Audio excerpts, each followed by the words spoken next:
оқимыз. Кітап оққан өте пайдалы, біздің есте сақтау қабілетімізді жақсартады. Ертеде Зения деген қыз болыпты. Бір күні анасы қызын дүкенге тоқаш алып келгізіп жібереді. Тоқаштарды сатып алған Зения жан-жағына қарап келеді сатты. Көзіне көрінген қара санады.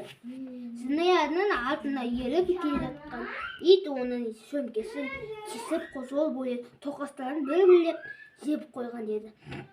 Кенет Зения өзінің сөмкесін жеп болып қалған сезді. Итті қуа жөнелді. Ит жеткізбеді, бірақ Зияна өзі жолына адасып кетті. Bir кезде қайдан шыққаны белгісіз, дәл алдынан бір ләззат қуысында önünde отырған, оның қасына бір елік ұшып келді. Ол, сен не істеп отырсың деді. Маналарды кептіріп отырмын деді ол. Күнге жайып қойған саңырау құлақтарын көрсетті. Оны қайтесің деді. Қыста жеймін. Бұл менің қыстық азығым. Өзінде қысқа азық жинайтын шығарсың деді. Қыста мен ештеңе жемеймін.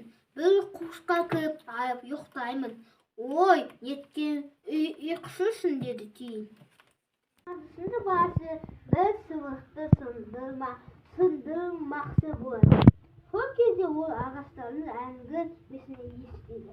Ақ қайын айтыпты. Мен өскенде бесік боламын. Кішкентай бөбекті тербетемін. Теректің жасы болады. Мен өскенде ойыншық боламын. Балаларды ойнатамын дейді қарағай. Мен үлкен үй боламын депті сақтана. Ал мен кім боламын депті сонда бала. Сен ағаш сүбелі бол депті. Оған ағаштан жарайды деп сыбықтарды сындырмапты. Сол бала өскенде ағаш сүбелі бол.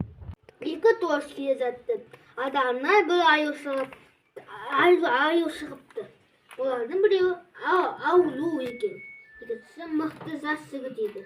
Ол аюды көрді. Содан соң бір биік ағаштың үстіне шығып кетті. Аю жігіт өлген адамға ұқсап тата қарады. Аю қасына келіп, ишкелейді. Жөніне деді. Аю құлағына не деп сыбырлады дейді. Жолдасын тастап қашатын адаммен дос болма деді деп